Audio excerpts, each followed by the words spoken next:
Bom dia, meu irmão, bom dia, minha irmã. Sejam todos muito bem-vindos à nossa escola bíblica dominical da nossa primeira igreja batista em Teresópolis, neste domingo 27 de agosto de 2023. Nós estamos estudando a revista Palavra e Vida, para aqueles que já nos acompanham, né? E essa série de estudos desse terceiro trimestre tem por título Fé, Fidelidade e Força. É uma série de estudos dos livros de Josué, Juízes e Ruth. Domingo passado, o irmão Felipe falou já sobre Juízes e hoje nós vamos continuar então o nosso estudo no livro de Juízes, né? Então nós vamos ver o que nós temos para hoje, tá bom? A lição de hoje é a lição número 9, ela tem por título Fidelidade e Discernimento.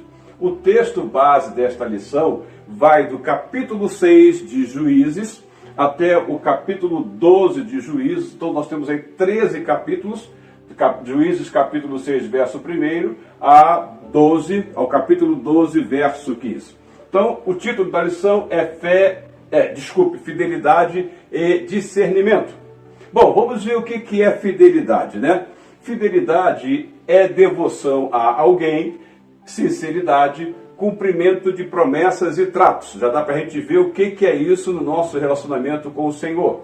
Além disso, discernimento, que vem do termo discernere, do latim, que significa separar, dividir, reconhecer. Então, isto no nosso viver com o Senhor é extremamente importante, porque uma vida dedicada ao Senhor é uma vida de devoção. E uma vida de devoção, ela separa a sua vida para o Senhor e sabe dividir daquilo que é ruim, daquilo que é mal, sabe se separar e reconhecer a vontade do Senhor. Então, prosseguindo, nós vamos ver o contexto do livro de Juízes, embora o irmão Felipe já tenha falado alguma coisa no domingo passado também. Veja lá, olha, Juízes capítulo 2, versos 10 e 11, nos diz o seguinte: depois que toda aquela geração foi reunida a seus antepassados, surgiu uma nova geração que não conhecia o Senhor e o que ele havia feito por Israel.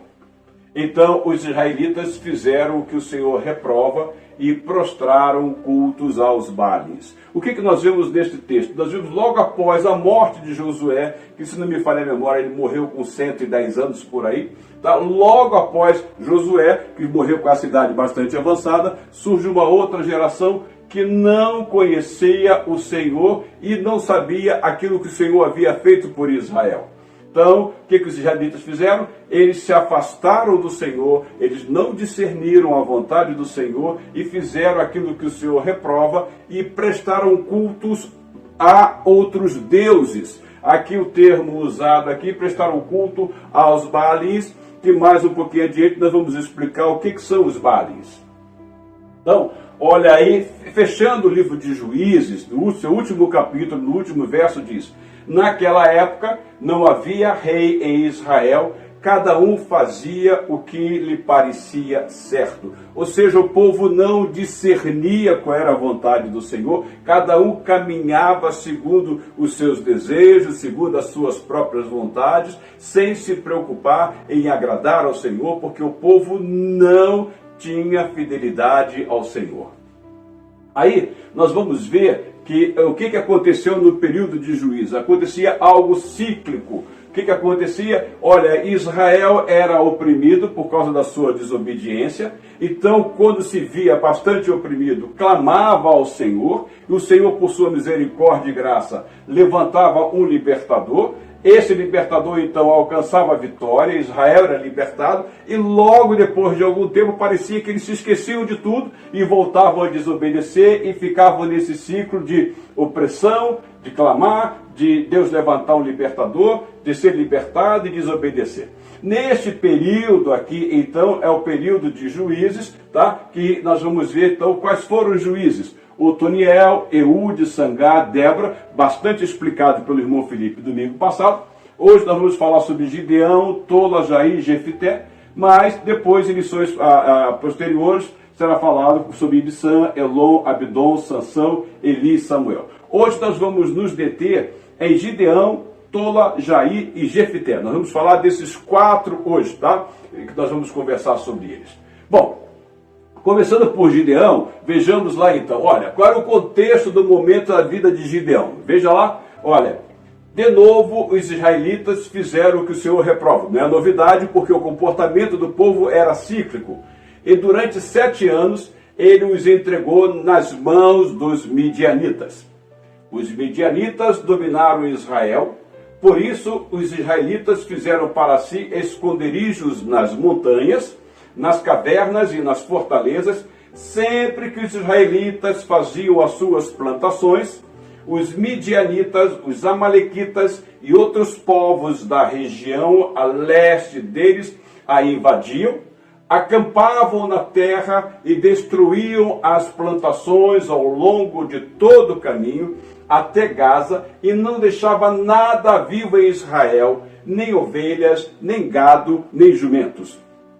Eles subiam trazendo os seus animais e suas tendas e vinham como enxames de gafanhotos. Era impossível conter os homens e os seus camelos, e invadiam a terra para devastá-la. Por causa de Midian, Israel empobreceu tanto que os israelitas clamaram ao Senhor por socorro. Era este o ciclo. O povo havia desobedecido. Israel, quando fazia suas plantações, que estava tudo pronto para a colheita, os midianitas vinham e invadiam, se sentindo oprimidos pelos midianitas. O povo então vai clamar ao Senhor por socorro, e nós vamos ver o que o Senhor vai fazer neste contexto aqui, que é o contexto de Gideão.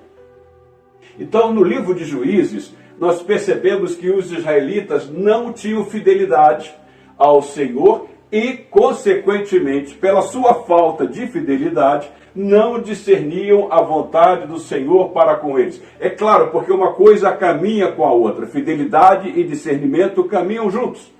Então, como cada um fazia o que bem entendia, tá? Eles não viam mal em seus pecados. Eles estavam vivendo muito à vontade e não estavam preocupados se saber que aquilo era pecado ou não. Cada um fazia o que bem entendia, então eles não viam mal algum em seus pecados. Observe que eles estavam totalmente anestesiados com relação à vontade de Deus, porque eles haviam assimilado a cultura daqueles povos da terra que eles tinham conquistado. Olha, então a falta de fidelidade ao Senhor, e é isso que acontece até hoje em nossas vidas, no nosso dia a dia, a falta de fidelidade ao Senhor conduz à falta de interesse em discernir a vontade do Senhor para o seu povo. E isso é uma coisa que é tão lógica que é aplicável aos nossos dias hoje. Veja aqui, Deuteronômio capítulo 10, verso 12, 13, voltando lá atrás no Pentateuco, olha o que diz. E agora, ó Israel, que é que o Senhor seu Deus pede de você? Senão que tema o Senhor, o seu Deus, que ande em todos os seus caminhos, que o ame e que sirva ao Senhor, ao seu Deus, de todo o seu coração e de toda a sua alma, e que obedeça aos mandamentos e aos decretos do Senhor, que hoje lhe dou para o seu próprio bem. Então, era essa aqui a recomendação do Senhor. Tá? Então, a recomendação do Senhor era que eles temessem ao Senhor, que andassem no caminho do Senhor, que obedecessem aos mandamentos do Senhor, mas naquele período dos juízes, o povo não estava preocupado com isso, então cada um fazia o que bem entendia, e além de fazer o que cada um bem entendia, eles não viam mal algum em seus pecados. Mas, na hora do aperto, o povo clamou ao Senhor e o Senhor os repreendeu. Vejamos aqui, olha. Juízes capítulo 6, do verso 6 a 10, diz-nos o seguinte. Por causa de Midian, Israel empobreceu tanto que os israelitas clamaram por socorro ao Senhor. Lembre-se que eles eram oprimidos, eles clamavam ao Senhor, o Senhor levantava o libertador, o Senhor os libertava, e parecia que logo depois disso eles se esqueciam de tudo e voltavam a desobedecer e ficavam nesse ciclo vicioso o tempo todo. Então, por causa de Midian, Israel empobreceu tanto que os israelitas clamaram por socorro ao Senhor. Quando os israelitas clamaram ao Senhor por causa de Midian, ele lhes enviou um profeta que disse: assim diz o Senhor, o Deus de Israel: tirei vocês do Egito, da terra da escravidão, Eu os livrei do poder do Egito e das mãos de todos os seus opressores. Expulsei-os e dei a vocês a terra deles. E também disse a vocês: eu sou o Senhor, o seu Deus. Não adorem os deuses dos amorreus, em cuja terra vivem, mas vocês não me deram ouvidos. Então eles clamaram ao Senhor, e o que veio do Senhor? Veio uma repreensão. Olha, vocês não têm me obedecido. Eu tirei vocês da escravidão do Egito, trouxe vocês para esta terra, com a recomendação de que não assimilasse a cultura desses povos, mas vocês não me obedeceram. Pelo contrário, vocês passaram a adorar os deuses dessas terras, em vez de dar primazia e ter fidelidade total a mim. Mas vocês não me foram fiéis, mas vocês não me deram ouvidos, é o que o Senhor falou na sua repreensão ao povo naquela época. Então, o que nós vamos ver é que o povo ainda mantinha adoração ao Senhor Deus, a Jeová, mas ao mesmo tempo eles adoravam os outros deuses daquele território que eles possuíram, daqueles povos, daquelas nações que eles conquistaram. Em vez de eles acabarem com aquelas nações como era a ordem do Senhor, de dominar tudo aquilo e limpar tudo aquilo, porque na realidade o Senhor estava usando o povo de Israel para aplicar juízo naquela terra, eles foram complacentes, deixaram aquele povo lá, e o que aconteceu? Acabaram se contaminando e passaram, além de adorar o Senhor Jeová, que os livrara da escravidão do Egito e os levara para aquela terra, e lhes dera a posse daquela terra, além de adorar o Senhor Jeová, eles também passaram a adorar os deuses daqueles povos que eles estavam conquistando. Então, o que nós falamos? Eles estavam adorando os Baalins. O que é Baalins? Baalins é o plural de Baal. Vários Baais, tá? Então, o que nós vamos ver? Estavam adorando os Baalins. Por que é usado esse termo? Porque Baalins é o plural de Baal, como eu disse. Baal, então, era o nome dado pelos cananeus às divindades locais. Cada um daquele território tinha o seu deus e eles chamavam esses seus deuses de Baal. Então eles davam nome específicos a Baal. Veja aqui, olha, havia Baal Gade, havia Baal Amon, havia Baal Azor, havia Baal Pezor. Cada um desses eram divindades, cada um desses era uma divindade local. Então daí que vem o termo Baalins. Havia vários Baals. O termo então usado no plural para Baal é Baalins. Então nós vamos encontrar Baal Gad, Baal Amon, Baal Azor e Baal Peor. Olha aqui o que nós encontramos lá em 2 Reis, no capítulo 1, versos 2 e 3. Certo dia, Acasias caiu da sacada do seu quarto no palácio de Samaria e ficou muito ferido. Então enviou mensageiros para consultar Baal-Zebub. Quem era Baal-Zebub? Era o deus de Ecrom. Veja então que cada território, tá, tinha um deus que eles chamavam de Baal. Então aqui no caso de Ecrom, o deus de Ecrom era Baal-Zebub. Aliás, é daqui que vem o termo Belzebu. Estão lembrados lá quando os fariseus atribuíram a obra que Jesus fazia a Belzebu? Então é de lá, é daqui que vem esse termo, Baal-Zebub, deus de Ecrom, para saber se ele se recuperaria. Mas o anjo do Senhor disse ao tesbita Elias: vá encontrar-se com os mensageiros do rei de Samaria e lhes pergunte: acaso não há Deus em Israel? Por que vocês vão consultar Baal-Zebub, deus de Ecrom? Então veja que cada localidade tinha o seu Baal, então por isso que aparece aqui Baal Gad, Baal Amon, Baal Azor, Baal Peor, e nós chamamos esse conjunto então de Baalins, que é o plural de Baal. Então, agora o povo estava oprimido pelos midianitas, e então o povo vai clamar ao Senhor, pedindo misericórdia ao Senhor. Peca, é oprimido, clama ao Senhor, o Senhor levanta o juiz, liberta e eles se esquecem. Aí, o que vai acontecer nesse contexto aqui, nesta opressão causada pelos midianitas? Vai surgir Gideão, de quem nós vamos falar um pouquinho dele hoje. Então Gideão, ele foi chamado por Deus em meio à angústia do povo, em meio ao sofrimento, à opressão dos midianitas sobre o povo de Israel. Então veja lá o que nos diz o texto. Então o anjo do Senhor veio e sentou-se sob a grande árvore de Ofra, que pertencia ao Abiesrita Joás. Gideão, filho de Joás, estava malhando o trigo num tanque de prensar uvas para escondê-lo dos midianitas. Lembre-se que os midianitas viam e tomavam toda a produção agrícola, todos os gados, e levavam aquilo tudo. Quando estava na época da colheita, eles surgiam como se fossem gafanhotos e levavam tudo, e Israel ficava na penúria. Então o que acontecia com Gideão? Gideão, para se esconder dos midianitas, Gideão estava malhando o trigo no tanque de prensar uvas. O normal naquela época era amassar o trigo em campo aberto para que o vento pudesse levar as palhas. Mas para se esconder dos midianitas, Gideão agora está dentro de um tanque de prensar uvas, tá? E estava malhando o trigo então dentro desse tanque de prensar uvas para escondê-lo dos midianitas. Então o anjo do Senhor apareceu a Gideão e lhe disse: "O Senhor está com você, poderoso guerreiro." "Ah, Senhor," Gideão respondeu, "se o Senhor está conosco, por que aconteceu tudo isso?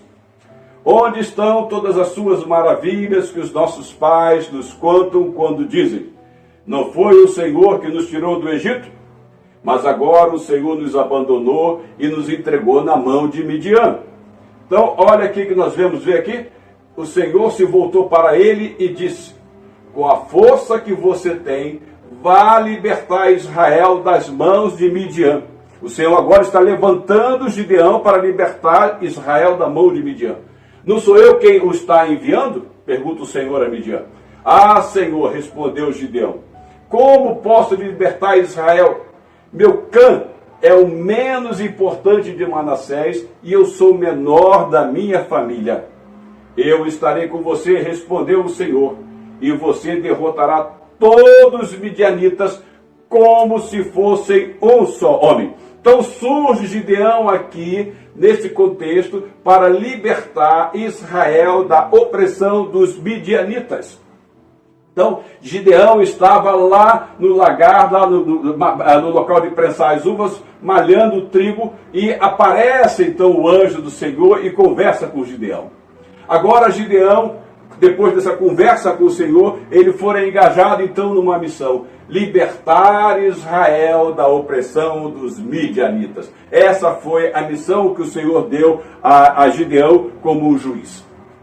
Então veja lá, Gideão viu o Senhor e a sua vida não foi mais a mesma. Olha, Gideão estava vivendo num contexto de pecado, num contexto de apostasia, e ele tem esse encontro com o Senhor, e depois que ele teve esse encontro com o Senhor, a sua vida não foi mais a mesma. Olha, é algo bastante parecido com os nossos dias, em que o mundo não está aí preocupado com o Senhor, e que o mundo não teme o Senhor, mas quando o homem tem um encontro com o Senhor Jesus Cristo, quando o homem tem um encontro com Deus, por meio do Senhor Jesus Cristo, a sua vida não é mais a mesma, e ele passa agora a ser engajado numa missão. E o Senhor tem para cada um de nós uma missão, e foi isso que aconteceu com Gideão. E uma vez tido um encontro com o Senhor, qualquer um de nós jamais será o mesmo, porque a sua vida vai ser transformada, como foi a vida de Gideão.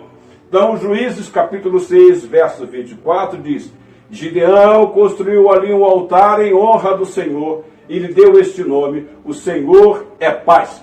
Até hoje o altar está em Ofra dos Asbieritas." Então veja só, quando ele teve um encontro com o Senhor, ele passou a dedicar-se ao Senhor, a adorar ao Senhor, a prestar culto ao Senhor. E é isto que acontece com cada um que tem um encontro genuíno com o Senhor Jesus. O seu culto, a sua adoração agora é voltada totalmente para o Senhor, porque ele se tornou agora um templo do Espírito Santo, e aliás o altar é dentro dele. Gideão construiu um altar em honra do Senhor, e nós temos dentro de nós um altar para honrar e glorificar o nome do Senhor, porque um dia nós tivemos um encontro com o Senhor e nós não somos mais o mesmo desde aquele dia. Então Gideão parte para cumprir a sua primeira missão. Veja lá Juízes capítulo 6, versos 25 e 28. "Naquela mesma noite o Senhor lhe disse: separe o segundo novilho do rebanho de seu pai, aquele de 7 anos de idade. Despedace o altar de Baal que pertence a seu pai, e corte o poste sagrado que está ao lado do altar. Depois faça um altar para o Senhor, o seu Deus, no topo desta elevação. Ofereça o segundo novilho em holocausto com a madeira do poste sagrado que você irá cortar. Assim Gideão chamou 10 dos seus servos e fez como o Senhor lhe ordenara. Mas, com medo da sua família e dos homens da cidade, fez tudo de noite, não durante o dia. Por que medo? Porque a apostasia era tão grande, o povo estava adorando Baal, o povo não estava preocupado com o Senhor, então o Senhor, eles não davam valor algum, já não tinha tanto significado em suas vidas, que Gideão, com medo de sofrer retaliação, Gideão foi cumprir-se o que o Senhor mandou fazer, derrubar o altar de Baal, mas Gideão o fez à noite, com medo, então visando a preservar a sua vida e preservar a vida daqueles que estavam com ele. Mas com medo da sua família e dos homens da cidade, fez tudo de noite e não durante o dia. De manhã, quando os homens da cidade se levantaram, lá estava demolido o altar de Baal, com o poste sagrado ao seu lado cortado, e com o segundo novilho sacrificado no altar reconstruído. Olha como a visão de culto mudou, de deixar, de derrubar o altar que era dedicado a Baal e transformar aquele local agora purificado num altar de adoração ao Senhor. Então, Gideão entendeu que o Senhor exige fidelidade. Lembre-se que o povo adorava Baal, mas ainda adorava o Senhor Jeová. Então havia um sincretismo religioso. Então o Gideão, depois que teve esse encontro com o Senhor, ele entendeu que a sua vida, a sua dedicação tinha que ser só para o Senhor. Então veja só o que nos diz Êxodo capítulo 20, verso 2 e 3, que aliás faz parte dos 10 mandamentos. Eu sou o Senhor, o teu Deus, que te tirou do Egito, da terra da escravidão. Não terás outros deuses além de mim. Então Gideão agora entende isso. Lembre-se que Gideão fazia parte de uma geração que não havia conhecido o Senhor e vivia numa época em que não havia rei em Israel e que cada um fazia aquilo que bem entendia. Então Gideão entendeu que o Senhor exige fidelidade do seu povo. Ainda Mateus capítulo 6, verso 24, o Senhor Jesus vai nos alertar. Ninguém pode servir a dois senhores, pois odiará a um e amará o outro, ou se dedicará a um e desprezará o outro. Vocês não podem servir a Deus e ao dinheiro. Era isso que estava acontecendo naquela época, naquele período dos juízes. Eles estavam desprezando o Senhor, eles estavam servindo a dois senhores, até mais de dois senhores. Tá? Pois então o que acontecia? Eles abandonavam o Senhor e se dedicavam a outros deuses. Então o Senhor Jesus diz, ninguém pode servir a dois senhores, pois odiará um e amará o outro, ou se dedicará a um e desprezará o outro. Vocês não podem servir a Deus e ao dinheiro. Então o Gideão agora derrubou o altar de Baal e vai ter uma vida dedicada somente ao Senhor, porque não pode servir a Deus e a Baal. É isso que o Senhor falava o tempo todo com este povo. Então, a missão de Gideão prosseguiu. Vejamos lá. Em Juízes capítulo 6, verso 34 e 35, nós vemos então o Espírito do Senhor apoderou-se de Gideão, e ele, com toque de trombeta, convocou os abisritas para segui-lo. Enviou mensageiros a todo Manassés, chamando as armas, e também a Azé, a Zebulon e a Naphtali, que também subiram ao seu encontro. Observe agora como a vida de uma pessoa que tem um encontro com o Senhor muda, porque agora Gideão, que houvera sido chamado para a missão de derrotar os midianitas, ele foi preparado, ele foi capacitado pelo Espírito do Senhor que se apoderou dele. Veja, as nossas vidas também, ela é conduzida pelo Espírito de Deus que habita em nós, para que nós possamos vencer o inimigo que nos ataca dia a dia, com diferentes facetas, como o povo estava sofrendo naquela época. Então, mas parece que Gideão hesitou. Vamos ver? Olha o que acontece com Gideão em Juízes, capítulo 6, 36 a 40. E Gideão disse a Deus, quero saber se vais libertar Israel por meu intermédio, como prometeste. Vê, colocarei uma porção de lã na eira. Se o orvalho molhar apenas a lã, e todo o chão estiver seco, saberei que tu libertarás Israel por meu intermédio, como prometeste. E assim aconteceu. Gideão levantou-se logo cedo no dia seguinte, torceu a lã e encheu uma tigela de água do orvalho. Disse ainda Gideão a Deus: não se acenda a tua ira contra mim, deixa-me fazer só mais um pedido, permite-me fazer mais um teste com a lã. Olha como é que ele gostava de testar. Desta vez faze ficar seca a lã e o chão coberto de orvalho, ou seja, inverte agora a prova. E Deus assim fez naquela noite. Somente a lã estava seca, o chão estava todo coberto de orvalho. Aqui Gideão, então, parece que ele hesita, dá uma fraquejada, mas vamos ver como o Senhor vai lidar com essa situação aqui. Então veja aqui, ele faz o teste da lã, ele molha, ele pede ao Senhor que fique somente a lã molhada e a terra toda ao redor seca, depois ele pede o contrário, né? Então, agora veja por que Gideão faz isso. Lembre-se que Gideão era jovem e, portanto, precisava ter a sua fé fortalecida. O Senhor lida conosco com paciência, tá? Então, o Senhor está lidando com um homem jovem e que precisava ter a sua fé fortalecida. Então, o Senhor foi paciente com ele, assim como é paciente conosco. O Senhor é longânimo. Então, Gideão pôde, então, colocar toda a sua confiança em Deus, pois sabia que quem livraria o povo da opressão seria o Senhor. Depois dessa prova, que o Senhor, por meio da sua paciência, permitiu que Gideão lhe fizesse, Gideão agora coloca toda a sua confiança, e o termo que nós podemos usar aqui para confiança é fidelidade. Então Gideão coloca toda a sua fidelidade para o Senhor, porque ele sabia que o Senhor estava enviando para uma missão, capacitado pelo Espírito Santo de Deus, mas ele sabia que quem livraria o povo da opressão seria o Senhor. Isso nos mostra que nós não somos capazes de fazer nada se nós não formos capacitados pelo Espírito Santo. Nós não passamos de simples instrumentos nas mãos do Senhor, assim como Gideão foi um instrumento nas mãos do Senhor para libertar o povo da opressão dos midianitas. Então, a fidelidade de Gideão o levou a obedecer ao Senhor. E, aliás, fidelidade, ela conduz de fato à obediência. É isso que nós vemos. Olha, a obediência ao Senhor nos leva ao discernimento da sua vontade para nossas vidas.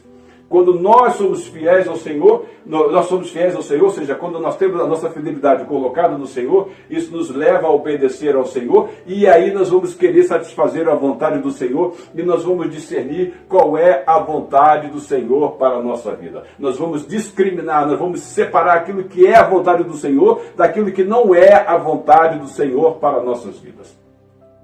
Então, logo o que nós vemos é que fidelidade conduz à obediência. E a obediência conduz a discernir a vontade de Deus. E foi isso então que passou a acontecer na vida de Gideão. O que nós vamos ver aqui em Romanos capítulo 12, verso 2, nós vamos dar um salto lá no Novo Testamento, que é bastante aplicável a este contexto, diz: não se amoldem ao padrão deste mundo, mas transformem-se pela renovação da sua mente, para que sejam capazes de experimentar e comprovar a boa, agradável e perfeita vontade de Deus, é que Paulo recomenda na sua carta aos Romanos, no capítulo 12, verso 2. Por que isto? Porque Gideão precisava se amoldar aos padrões do Senhor. Lembre-se que Gideão teve um encontro com o Senhor. E quem teve um encontro com o Senhor precisa se amoldar aos padrões do Senhor, não aos padrões do mundo. Lembre-se que o povo da época de Gideão tinha se amoldado aos padrões de adoração, de devoção daqueles povos que deveriam ter sido derrotados e eliminados na conquista da terra prometida. Eles se contaminaram com o mundo. E o apóstolo Paulo nos recomenda, não se amoldem ao padrão deste mundo, não tome a forma deste mundo, assim como o povo de Israel tomou a forma do mundo de então. Então Gideão precisava se amoldar aos padrões do Senhor. Veja então que ele vivia em meio a um sincretismo religioso, onde tudo era permitido, era uma salada religiosa. Adorava ao Deus vivo, ao Deus Jeová, mas também adorava os Balaíns, lembrando que Balaíns é o plural de Baal. Então, embora Gideão tenha sido lento em confiar no Senhor, uma vez convencido do poder de Deus, tornou-se um leal seguidor do Deus vivo, obedecendo às suas instruções. Ou seja, tornou-se fiel ao Senhor, discernindo a vontade e o querer do Senhor para a sua vida. Deus pode realizar grandes coisas por nosso intermédio, se entendermos que a nossa força e direção vem dele. Lembre-se que Gideão dizia o seguinte: olha, o Senhor vai conquistar essa terra, está apenas me usando, me levando lá como líder, mas quem vai conquistar é o Senhor. A nossa força, o nosso realizar vem do Senhor. Então, colocar um novelo de lã ao relento, testar o Senhor, é sim, de fato, sinal de uma fé fraca, mas veja a manifestação da graça de Deus, e isso acontece conosco o tempo todo. Olha aqui, em Marcos, no capítulo 9, versos 23 e 24, quando aquele pai do filho endemoniado chegou a Jesus, falou: se pode, disse Jesus, tudo é possível àquele que crê.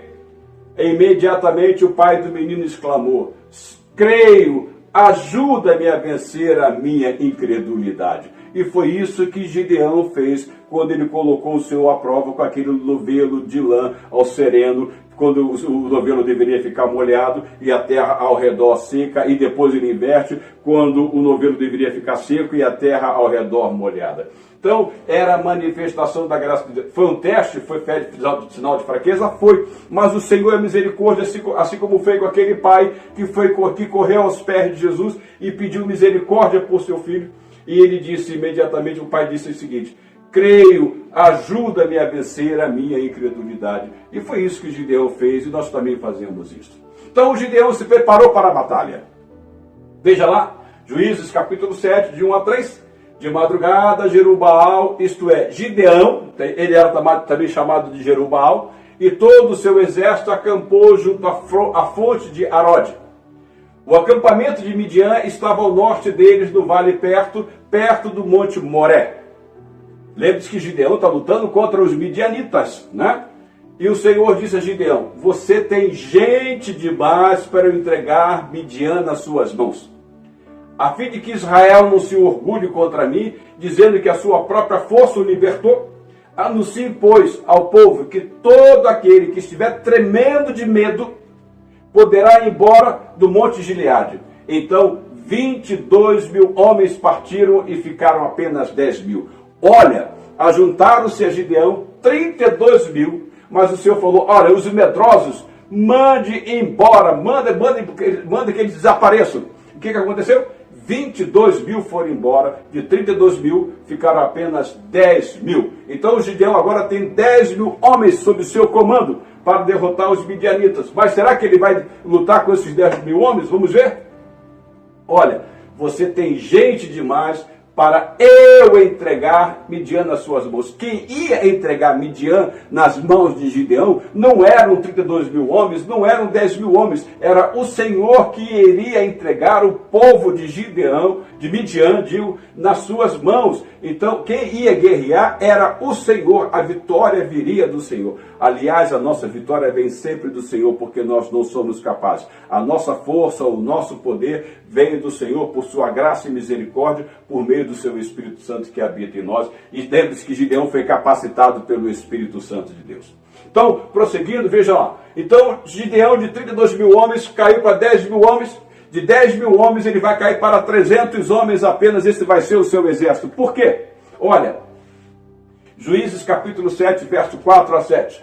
Mas o Senhor tornou a dizer a Gideão: ainda há gente demais. Olha, havia 32.000, 22.000 foram embora, ficaram 10.000. O Senhor: ainda é gente demais, Gideão. Desça com eles à beira d'água, e eu separarei os que ficarão com você. Veja, o Senhor é que ia dizer quem ficaria com Gideão.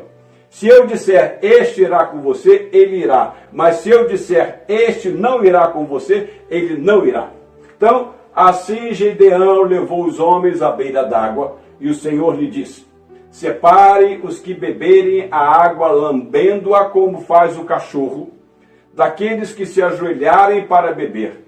O número dos que lamberam a água, levando-a com as mãos à boca, foi de 300 homens. Todos os demais se ajoelharam para beber. O Senhor disse a Gideão: com os 300 homens que lamberam a água, livrarei você e entregarei os midianitas nas suas mãos. Mande para casa todos os outros homens. Veja, de 32 mil caiu para 10 mil. De 10 mil caiu para 300 mil. Talvez Gideão tenha dito para o Senhor, pelo menos o dízimo.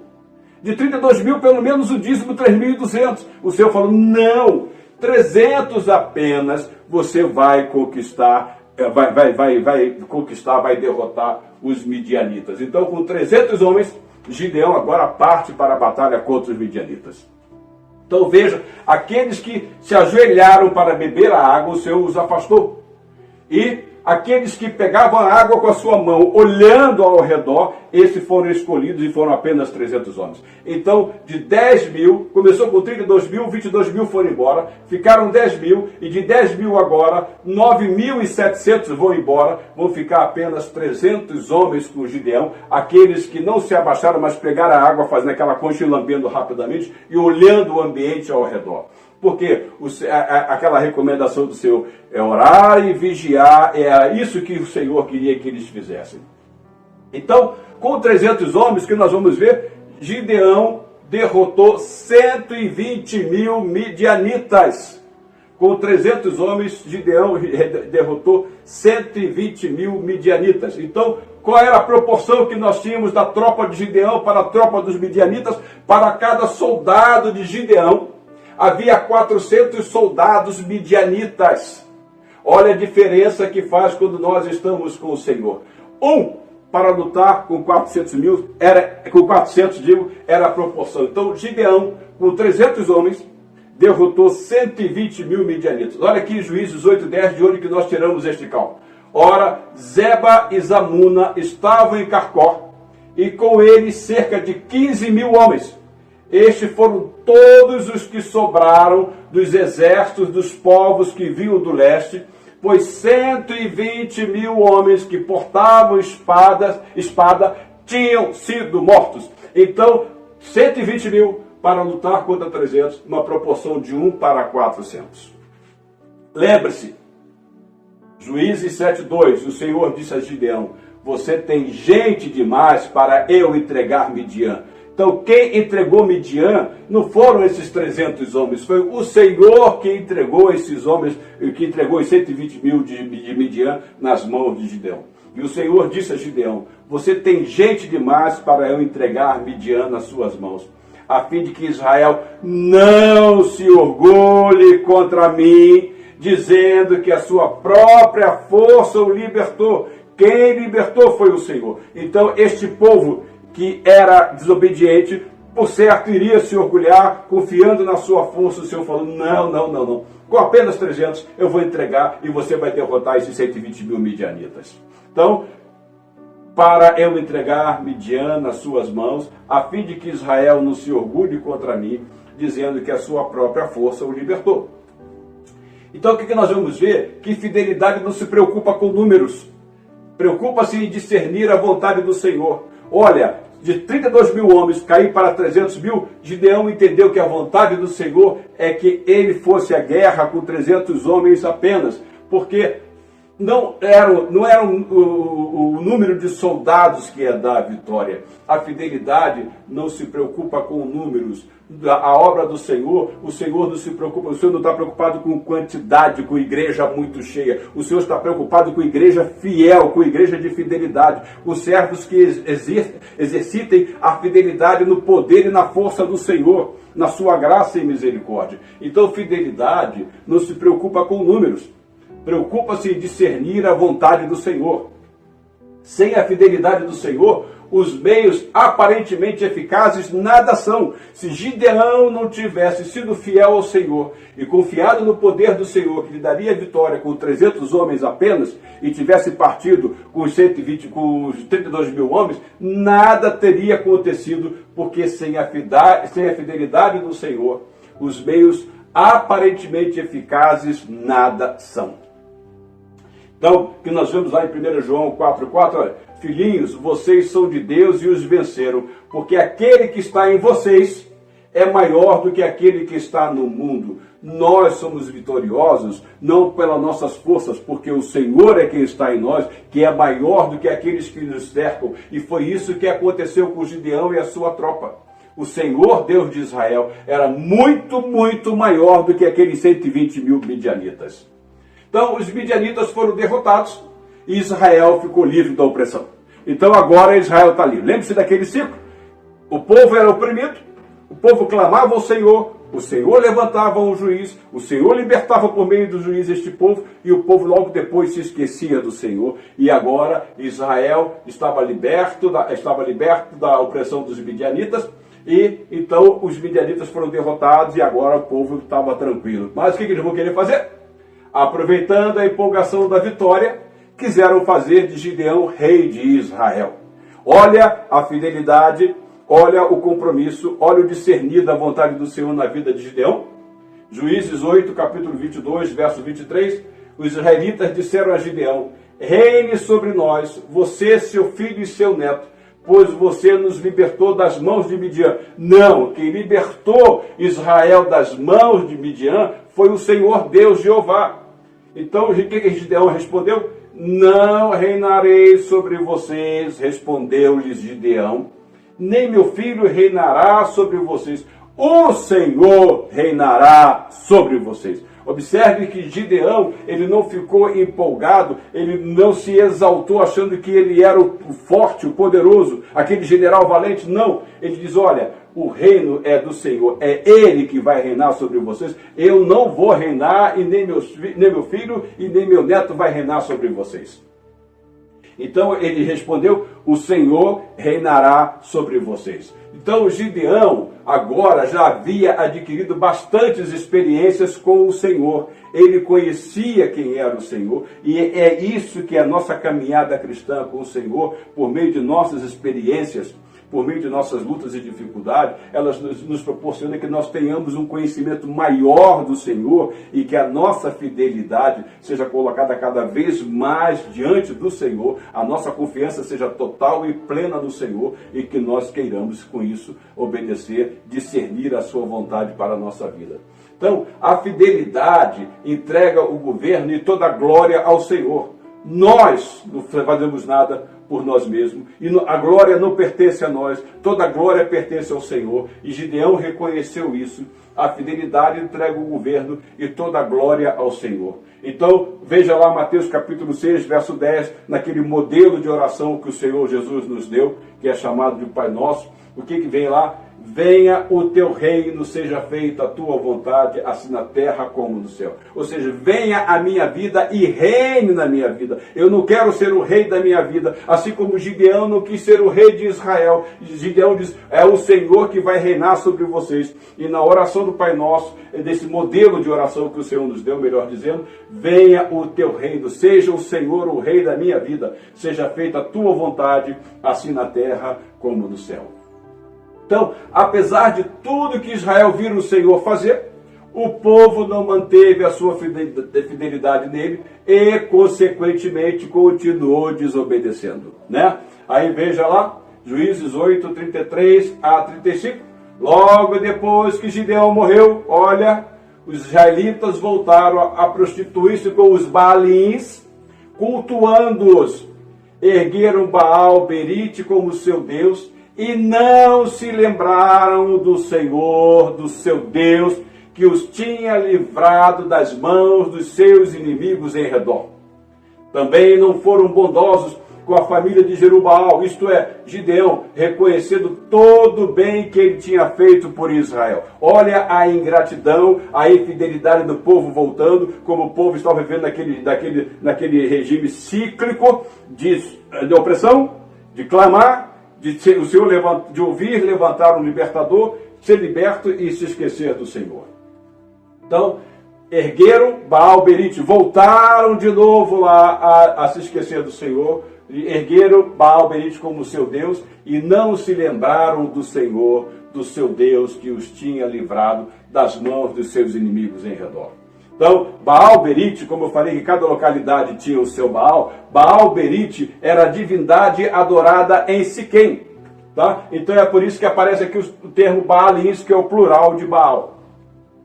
Bom, aí Gideão, uma vez morto, depois de Gideão, Deus levantou Tola e Jair como juízes. Eles julgaram Israel por 45 anos. A Bíblia não faz muito comentário sobre eles, fala rapidamente sobre Tola e Jair. E o que nós vamos ver aqui é em Juízes capítulo 10, versos 1 e 2. Depois de Abimeleque era um filho de Gideão que quis tomar o reino na força, na marra, mas ele não foi muito à frente. Então, depois de Abimeleque, um homem de Sacar chamado Tola, filho de Puá, filho de Dodô, levantou-se para libertar Israel. Ele morava em Samir, nos montes de Efraim, e liderou Israel durante 23 anos. Então morreu e foi sepultado em Samir. Então é isso aqui que se fala rapidamente sobre Tola. Depois de Tola vem Jair. Depois dele veio Jair de Gileade, que liderou Israel durante 22 anos. Teve 30 filhos que montavam 30 jumentos. Ele tinha autoridade sobre 30 cidades, as quais até hoje são chamadas povoados de Jair, que ficam em Gileade. Juízes capítulo 10, versos 3 e 4. Então, depois de Gideão, surgiram então Tola e Jair. Como disse, Tola e Jair foi uma passagem muito rápida que a Bíblia fala sobre eles. Mas, como o povo não se mantinha fiel ao Senhor, o que vai acontecer? Olha, Juízes capítulo 10, 6 a 8. Mais uma vez, os israelitas fizeram o que o Senhor reprova. Mais uma vez, é sempre uma constante no livro de Juízes. Mais uma vez, os israelitas fizeram o que o Senhor reprova. Serviram aos Baalins e aos postes sagrados e aos deuses de Arã, aos deuses de Sidom, aos deuses de Moabe, aos deuses dos Amonitas e aos deuses dos Filisteus. Olha que festival de deuses, como eles misturavam tudo isso. E como os israelitas abandonaram o Senhor e não mais lhe prestaram culto, a ira do Senhor se acendeu contra eles. Ele os entregou nas mãos dos filisteus e dos amonitas, que naquele ano os humilharam e os oprimiram. Durante 18 anos, oprimiram a todos os israelitas do lado leste do Jordão, em Gileade, terra dos amorreus. Então agora vai surgir a opressão causada pelos filisteus e pelos os amonitas. Nós vamos ver aqui, então, eles entregou nas mãos dos filisteus e dos amonitas. Aí agora, mais a graça de Deus, Deus é muito misericordioso, a sua graça vai se manifestar com este povo, somente pela graça, pela misericórdia de Deus. Aliás, lembrando aqui que graça é Deus nos dando aquilo que nós não merecemos, e misericórdia é Deus não nos dando aquilo que nós merecemos. Então Deus usa de graça com este povo de Israel. Então a graça de Deus vai se manifestar.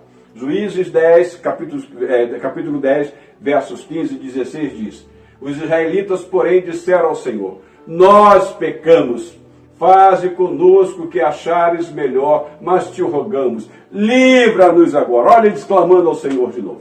Então eles se desfizeram dos deuses estrangeiros que havia entre eles e prestaram culto ao Senhor, e ele não pôde mais suportar o sofrimento de Israel. Olha a graça, a misericórdia de Deus. E ele não pôde mais suportar o sofrimento de Israel. Olha como Deus é misericordioso e a sua graça se manifesta. Salmo 86, verso 15, o salmista diz: mas tu, Senhor, és Deus compassivo e misericordioso, muito paciente. Olha quanta paciência Deus tinha com este povo, hein? Rico em amor e em fidelidade. Veja que fidelidade é um atributo do Senhor, assim como também amor é atributo do Senhor Deus. Aí vai surgir agora Jefté, um outro juiz, tá? Jefté foi o 8º juiz de Israel, né? Era um filho bastardo, ele era filho de uma prostituta, logo ele era um filho bastardo. Olha o que nós vemos aqui em Juízes, capítulo 11, verso 1 a 3. Jefté, o gileadita, era um guerreiro valente. Sua mãe era uma prostituta, seu pai foi Gileade. A mulher de Gileade também lhe deu filhos, que quando já estavam grandes, expulsaram Jefté, dizendo: você não vai receber nenhuma herança de nossa família, pois é filho de outra mulher. Então Jefté fugiu dos seus irmãos e se estabeleceu em Tobi. Ali um bando de vadios uniu-se a ele e o seguia. Jefité, então, para que não pudesse desfrutar da herança que seu pai havia deixado, já que ele era filho de uma prostituta, era um filho bastardo, os seus irmãos, junto com a sua mãe, com a mãe de seus irmãos, os expulsaram de casa, e ele então fugiu diante dos seus irmãos e foi líder de um bando de vadios. Observe que Jefité tinha já o dom de liderança, e se uniram a ele então um bando de vadios que seguia a Jefité. Mas veio a dificuldade e seus irmãos o procuraram. Aqueles que haviam expulsado Jefité de casa, agora vão ao encontro dele e pedir ajuda, né? Ele foi escolhido para lutar contra os amonitas. Lembrando aqui que os amonitas eram descendentes de Ló, tá? As duas filhas de Ló, tá? Lembre-se que elas geraram do seu próprio pai os amonitas e os moabitas. Então agora esses amonitas agora se tornam uma pedra no sapato do povo de Israel. Então Jefité então foi escolhido pelos seus irmãos que o rejeitaram antes. Tá? Agora ele foi escolhido, foi procurado, e eles vão pedir a Jefité então que os ajude para derrotar os amonitas. Então, Juízes capítulo 11, verso 4 a 7 diz: algum tempo depois, quando os amonitas entraram em guerra contra Israel, os líderes de Gileade foram buscar Jefité em Tobi. Venha, disseram, seja nosso comandante para que possamos combater os amonitas. Disse-lhe Jefité: vocês não me odiavam e não me expulsaram da casa de meu pai? Por que me procuram agora quando estou em dificuldades? Na hora da herança vocês me jogaram para fora. Agora que estou em dificuldade estão me procurando? Mas vamos ver o que acontece.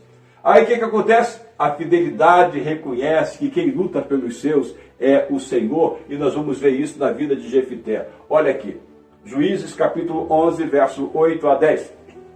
Apesar disso, agora estamos apelando para você, os irmãos de Jefité falando com ele. Apesar disso que nós fizemos com você, nós estamos apelando para você, responderam os líderes de Gileade. Venha combater conosco os amonitas, e você será o chefe de todos os que vivem em Gileade. Olha agora como eles estavam se humilhando e se submetendo à liderança de Jefité. Jefité respondeu: se vocês me levarem de volta para combater os amonitas, e o Senhor os entregar a mim, serei o chefe de vocês. Os líderes de Gileade responderam: o Senhor é nossa testemunha, faremos conforme você diz. Mas olha aqui a fidelidade de Jefité. Jefité estava confiando no Senhor. Olha o que ele diz: se vocês me levarem de volta para combater os amonitas, e o Senhor os entregar a mim. Então veja que Jefité estava colocando a sua confiança, a sua fidelidade no Senhor. Então, se vocês me levarem de volta para combater os amonitas, e o Senhor os entregar a mim, serei o chefe de vocês. Jefité foi sábio, mas ele foi sábio, pois ele quis evitar a guerra com os amonitas. Então ele vai usar de diplomacia para evitar esta guerra, para tentar evitar esta guerra. Olha o que ele faz então, você lê lá em Juízes, no capítulo 11, verso 12, 26 e 27. Jefité enviou mensageiros ao rei amonita com a seguinte pergunta. Josué enviou então embaixadores, tá? Jefité usou da diplomacia para evitar a guerra. Olha como ele era sábio. Jefité enviou mensageiros ao rei amonita com a seguinte pergunta: que é que tens contra nós para ter atacado a nossa terra? Durante 300 anos Israel ocupou Esbom, Aroé, os povoados ao redor e todas as cidades às margens do Arnon. Por que não os reconquistaste todo esse tempo? Nada fiz contra ti, mas tu estás cometendo um erro lutando contra mim. Que o Senhor, o juiz, julgue hoje a disputa entre os israelitas e os amonitas. Então Jefité fez de tudo para evitar a guerra e disse: olha, já faz 300 anos e vocês agora estão vindo reivindicar esta terra e não teve nada, o problema não foi com vocês. Isso tem a ver com a caminhada quando eles estavam passando pelo território deles, há muitos anos antes. Então, Jefité tenta evitar esta guerra, mas não foi possível evitar essa guerra. Mas o que nós vemos na vida de Jefité é que sabedoria e discernimento caminham juntos. né? Sabedoria e discernimento caminham juntos, e Jefité tinha colocado a sua fidelidade no Senhor, porque ele disse, se o Senhor me entregar os amonitas, né? Então vejam lá, Romanos capítulo 12, versos 18 e 19, foi isso que Jefité usou de sabedoria. Paulo diz, façam todo o possível para viver em paz com todos. Amados, nunca procurem vingar-se, mas deixem com Deus a ira, pois está escrito, minha é a vingança, eu retribuirei, diz o Senhor. Jefité estava fazendo o possível para evitar a guerra, para viver em paz com os amonitas, mas não foi possível. Então, o que nós vamos ver? Que Jefité, assim como Gideão, foi capacitado pelo Espírito Santo de Deus para cumprir a missão de derrotar os amonitas, assim como Gideão cumpriu a missão, capacitado pelo Espírito Santo, para derrotar os midianitas, né? Então, olha aqui, então o Espírito do Senhor se apossou de Jefité, este atravessou Gileade e Manassés, passou por Mispá de Gileade e dali avançou contra os amonitas. Então, Jefité, ele foi capacitado pelo Espírito do Senhor para que ele pudesse vencer essa batalha contra os amonitas. Ele foi revestido, então, como disse, do Espírito Santo para fazer a vontade de Deus, assim como nós também somos revestidos, temos o selo do Espírito Santo para caminhar em fidelidade e discernindo a vontade do Senhor para nossas vidas. Mas Jefité fez um voto. Isso é muito falado entre nós, né? Muito comentado entre nós. Jefité fez um voto. Olha aquele voto que ele fez. Juízes capítulo 11, verso 30 e 31. E Jefité fez este voto ao Senhor. Se entregares os amonitas das minhas mãos, aquele que vier saindo da porta da minha casa ao meu encontro, quando eu retornar da vitória sobre os amonitas, será do Senhor e eu o oferecerei em holocausto. Isto é bastante polêmico. Juízes 11, 30 a 31. Tá? E o que nós vamos ver? E agora, o que aconteceu em função desse voto? Jefité está voltando da batalha, você vê isso em Juízes capítulo 11, versos 32, 34, 35, ele diz, então Jefité foi combater os amonitas e o Senhor os entregou nas suas mãos. Quando Jefité chegou à sua casa em Mispá, sua filha saiu ao seu encontro, dançando ao som de tamborins, e ela era filha única. Ele não tinha outro filho ou filha. Quando a viu, rasgou suas vestes e gritou, minha filha, estou angustiado e desesperado por tua causa, pois fiz ao Senhor um voto que não posso quebrar. Qual foi o voto que ele havia feito? E Jefité fez este voto ao Senhor, se entregarem os amonitas das minhas mãos, aquele que vier saindo da porta da minha casa ao meu encontro, quando eu vou retornar da vitória sobre os amonitas, será do Senhor, e eu o oferecerei em holocausto. Veja, então, quando ele está chegando em casa, quem é o primeiro que sai da sua casa? A sua filha, a filha única, porque ele não tinha outro filho ou filha, aí ele ficou desesperado e rasgou as suas vestes. Agora, então, aqui que nós vemos aqui, ele está chegando em casa e a primeira que sai com a maior alegria para receber o pai é a sua filha. Se o Senhor me der a vitória, oferecerei um holocausto que primeiro sair da minha casa, Juízes 11, 30 e 31. Isto é bastante polêmico, e nós vamos ver aqui, teria Jefité de fato sacrificado a sua filha? Olha, eu li bastante, tá? Pesquisei bastante, li muitos comentários, e há um grupo que diz que sim, que ele sacrificou a sua filha, e um outro grupo de comentaristas que diz que ele não sacrificou a sua filha, e nós vamos procurar entender isso aqui hoje. Olha, eu consultei até mesmo rabinos, porque eles conhecem o Velho Testamento, sobre essa passagem, sobre esse episódio de Jefité, né, nesse voto que ele fez ao Senhor. Então veja só, Jefité teria sacrificado de fato a sua filha? O Senhor aceitaria tal sacrifício da sua filha? Veja só, olha o que lá em Levítico capítulo 18, verso 21 diz, não entregue os seus filhos para serem sacrificados a Moloque. Não profanem o nome do seu Deus, eu sou o Senhor. Olha, sacrifício de crianças, de filhos, era algo que era abominável ao Senhor. E desde lá do Pentateuco, Levítico, o Senhor fala sobre isso. Ainda, Deuteronômio capítulo 12, verso 31. Não adorem ao Senhor, ao seu Deus, como fazem essas nações, porque ao adorarem os seus deuses, elas fazem todos o tipo de coisas repugnantes que o Senhor odeia, como queimar seus filhos e filhas em sacrifícios aos seus deuses. Então era algo abominável, totalmente abominável, sacrificar um filho, queimar um filho.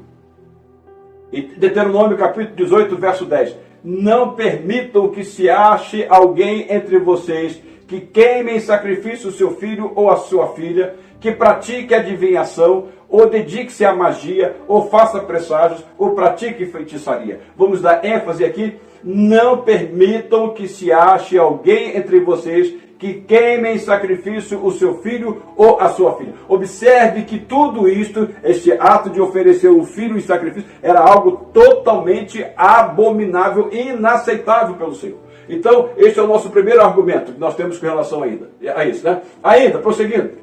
Andou nos caminhos dos reis de Israel e chegou até a queimar seu filho em sacrifício, imitando os costumes detestáveis das nações que o Senhor havia expulsado de diante dos israelitas. Aqui o Senhor se refere ao rei Acais. Acais queimou o seu filho, e o Senhor disse que ele fez algo que era detestável, abominável.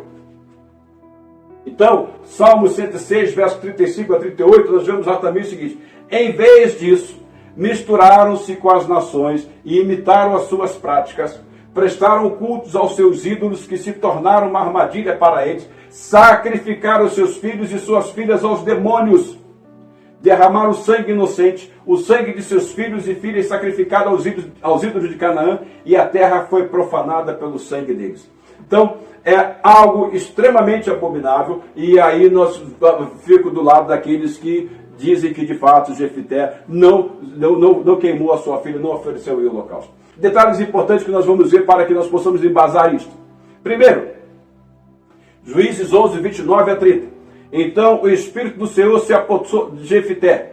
Este atravessou Gileade e Manassés, passou por Mispá de Gileade, e daí avançou contra os amonitas. E Jefité fez este voto: se entregaram os amonitas nas minhas mãos. Veja só, nós vemos aqui no texto que Jefité estava apossado pelo Espírito Santo de Deus. Alguém apossado pelo Espírito Santo de Deus faria algo abominável em termos de sacrifício ao Senhor? Então fica aqui este primeiro detalhe importante, primeiro argumento. Então o Espírito do Senhor se apossou de Jefité. Outro detalhe importante: Deus é imutável, e imutabilidade é um atributo natural de Deus. Deus não poderia fazer com que algo que era repugnante, inaceitável, abominável, que ele já havia recomendado antes, que agora ele passasse a aceitar. Deus não muda, o nosso Deus não muda. Então, Deus jamais aceitaria um voto desta maneira. Veja aqui Salmo 102, verso 27 diz: mas tu permaneces o mesmo, e os teus dias jamais terão fim.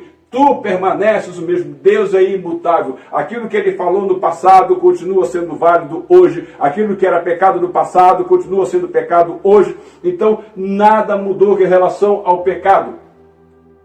Tiago, capítulo 1, verso 17, ele diz: toda boa dádiva e todo dom perfeito vem do alto, descendo do Pai das luzes, que não muda como sombras inconstantes. Terceiro argumento, Juízes 11, 36 a 39. Meu pai respondeu, ela, aqui a filha de Jefité respondendo: sua palavra foi dada ao Senhor, faça comigo o que prometeu, agora que o Senhor o vingou de seus inimigos, os amonitas. E prosseguiu: mas conceda-me 2 meses para vagar pelas colinas e chorar com as minhas amigas, porque jamais me casarei. Preste atenção. Vá, disse ele, e deixou que ela fosse por 2 meses. Ela e suas amigas foram para as colinas e choraram, porque ela jamais se casaria. Passados 2 meses, ela voltou a seu pai, e ele fez com ela o que tinha prometido no voto. assim ela nunca deixou de ser virgem. Daí vem o costume de Israel, o texto. Veja só, daí ela nunca deixou de ser virgem. O que nós entendemos aqui, de acordo com os comentaristas que eu li, inclusive com o rabino que eu consultei, tá? Isso feito na internet, veja só o que a interpretação que é dada, que Jefité, como ele só tinha esta filha, ele não teria descendência, já que ela pediu para sair com as suas filhas e chorar a sua virgindade, e assim diz, e assim ela nunca deixou de ser virgem, ou seja, ela não se casou, ela não teve filho, ela não deixou descendência para Jefité. Então o entendimento é este aqui, que o voto feito, que ela seria dedicada ao Senhor e não deixaria descendência para Jefité, tá bom? Então, são esses alguns dos argumentos que nós teríamos com relação a este voto de Jefité, que seria algo extremamente abominável se o Senhor aceitasse. A versão King James, tá, que é a versão em inglês, diz: e o primeiro que sair, eu oferecerei ao Senhor e oferecerei um sacrifício. Então lá aparece aparece com a conjunção alternativa aditiva e outras aparecem com a conjunção alternativa ou. Então, eu dedicarei o primeiro que sair da minha casa ao Senhor e oferecerei um sacrifício ao Senhor. Então, a dedicação que a maioria dos comentaristas que eu consultei, que dizem que de fato Jefité não sacrificou a sua filha no sentido de queimá-la em holocausto, é que ela não se casou, assim ela nunca deixou de ser virgem, então não deu descendência à família de Jefité na linhagem de Israel. Bom, meus irmãos, e outro argumento que nós temos também é que Jefité está na galeria da fé no livro de Hebreus. Será que alguém que tivesse feito alguma coisa abominável estaria citado no livro, no livro de Hebreus, na galeria dos heróis da fé? Vejam lá, Hebreus capítulo 11, 29 a 32. Pela fé o povo atravessou o mar vermelho em terra seca, mas quando os egípcios tentaram fazê-lo, morreram afogados. Pela fé caíram os muros de Jericó, depois de serem rodeados durante 7 dias. Pela fé, a prostituta Raabe, por ter acolhido os espiões, não foi morta com os que haviam sido desobedientes.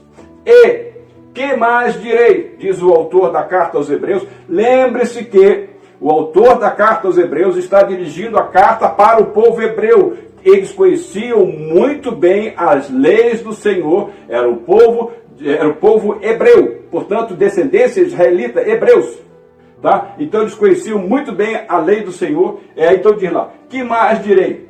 Não tenho tempo para falar de Gideão, Baraque, Sansão, Jefité, Davi, Samuel e os profetas, e aí segue. Observe que, será que Jefité, se ele tivesse oferecido de fato uma abominação ao Senhor, aquele sacrifício abominável, estaria citado aqui como um dos heróis da fé? Eu creio que não. Que mais direi? Não tenho tempo para falar de Gideão, homem que foi fiel ao Senhor. Baraque, que foi fiel ao Senhor. Lembre-se que ele e com Débora também conquistaram. Sansão, Jefité, Davi, Samuel e os profetas. Todos eles aqui, você não vai encontrar neles perfeição total, como nós não encontramos em nós. Mas, pela misericórdia de Deus, eles foram usados e estão aqui na galeria da fé. E se eles tivessem feito alguma coisa abominável, não estariam citados aqui na galeria da fé. Então, no nosso entender, de acordo com os vários comentaristas da linha que diz que Jefité não ofereceu a sua filha, de fato Jefité não ofereceu a sua filha, mas o que aconteceu foi que ela se manteve virgem e não casou e não pôde gerar descendência para Jefité. Meus irmãos, então era isso que nós tínhamos a falar, mas veja só, por fim, percebemos que fidelidade e discernimento caminham de mãos dadas com o temor do Senhor. Aquele povo não era fiel ao Senhor, não discernia a fidelidade, não discernia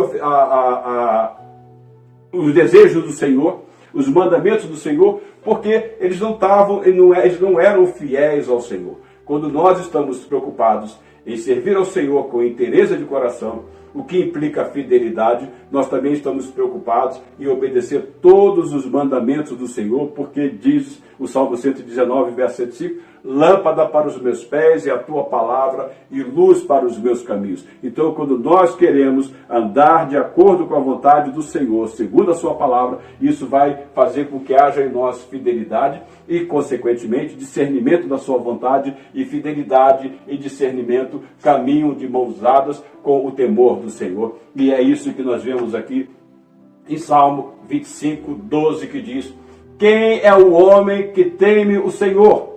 Ele o instruirá no caminho que deve andar. O homem que teme o Senhor, ele é fiel ao Senhor. E o homem que é fiel ao Senhor, ele discerne a vontade do Senhor e o Senhor o guia no caminho que deve seguir. E é isso que nós vimos que o Senhor fez com aqueles que estão mencionados na galeria da fé. E lá entre eles estão Gideão e Jefité, dois juízes que nós demos bastante ênfase aqui. Portanto, meus irmãos, fica aqui o nosso apelo, a nossa exortação, no sentido de que nós nos dediquemos cada vez mais ao Senhor, com fidelidade e inteireza de coração, para que o Senhor possa fazer em nós a sua vontade. Meu irmão e minha irmã, desejo a todos vocês uma semana bastante abençoada na graça e da paz do Senhor Jesus, e que nós caminhemos, sim, desejosos de ser fiéis e dedicados ao Senhor, discernindo qual é a vontade do Senhor para nossas vidas. Fiquem todos, portanto, então, na graça e na paz do nosso Senhor e Salvador Jesus Cristo, e até a nossa próxima EBD.